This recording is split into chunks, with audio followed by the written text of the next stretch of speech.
Halo, salam sejahtera untuk kita semuanya.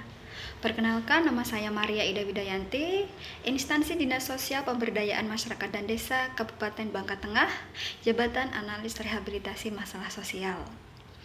Saya adalah salah satu peserta Latsar CPNS Kabupaten Bangka Tengah tahun 2022, Angkatan 5, Kelompok 3. Pada kesempatan kali ini, saya akan membagikan learning journal saya. Apa yang saya peroleh pada pembelajaran hari ini?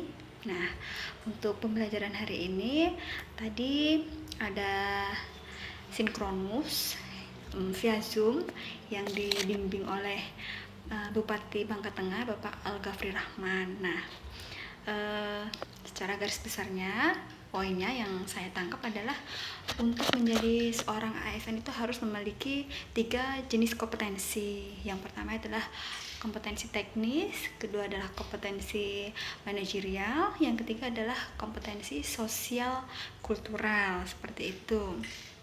Dan juga sebagai seorang ASN kita harus memiliki karakter utama gitu yang harus dimiliki seorang ASN, yaitu knowledge atau pengetahuan, skill, keahlian, dan attitude atau sikap, seperti itu. Dimana sikapnya harus sikap yang baik gitu ya, yang ramah tamah, seperti itu, tidak mudah marah gitu, terus saling menghormati, menghargai, seperti itu. Nah, selanjutnya saya mendapat tugas dari tutor kami, Pak Adpriyatna Utama, yaitu membuat atau menuliskan implementasi nilai-nilai berakhlak pada kegiatan yang sering dilakukan di unit kerja masing-masing. Nah, pada pembelajaran kali ini yang saya dapat, yang saya peroleh itu ternyata saya baru sadar gitu loh, ternyata secara tidak langsung kita ya sebagai seorang ASN itu sudah mengimplementasikan nilai-nilai berakhlak dalam kehidupan sehari-hari kita bekerja di instansi kita masing-masing, seperti itu ya. Misalnya untuk nilai berakhlak berorientasi pelayanan itu kan memiliki tiga pedoman perilaku atau kode etik, seperti itu. Nah, masing-masing 3 pedoman perilaku ini tuh ternyata secara tidak langsung tanpa kita sadari kita itu sudah menerapkan di tempat kita bertugas, seperti itu. Bahkan tidak hanya berorientasi pelayanan saja yang kita terapkan, khususnya saya pribadi ya, ternyata dari ke-7 nilai itu dengan masing-masing 3 poin panduan perilaku, secara tidak langsung kita sudah menerapkannya di tempat kita bekerja, seperti itu. Jadi tinggal bagaimana kita nanti terus secara berkelanjutan gitu ya, secara konsisten terus-menerus untuk mengimplementasikan nilai-nilai berakhlak ini supaya mendarah daging di dalam diri kita, supaya kita itu terbiasa, seperti itu, supaya nilai-nilai itu benar-benar merasuk gitu ya dalam sanubari kita gitu ya, dalam kita bekerja sebagai seorang ASN, seperti itu. Nah, selanjutnya yang saya peroleh juga hari ini melalui pembelajaran sinkronus ini adalah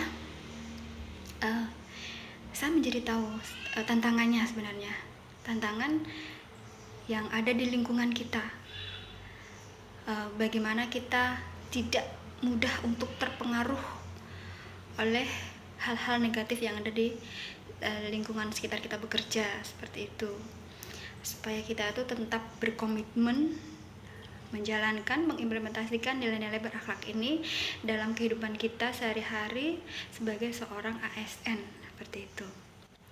Nah, terus selanjutnya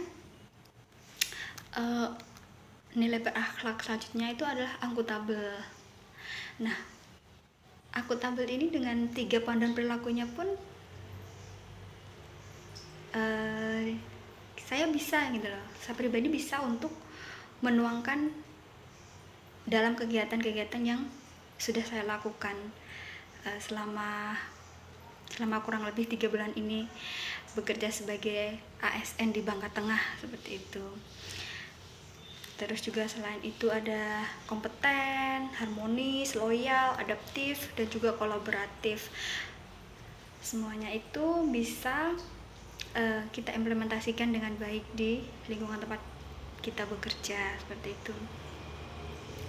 Nah, yang selanjutnya itu saya ambil contoh aja ya, yang kolaboratif misalnya.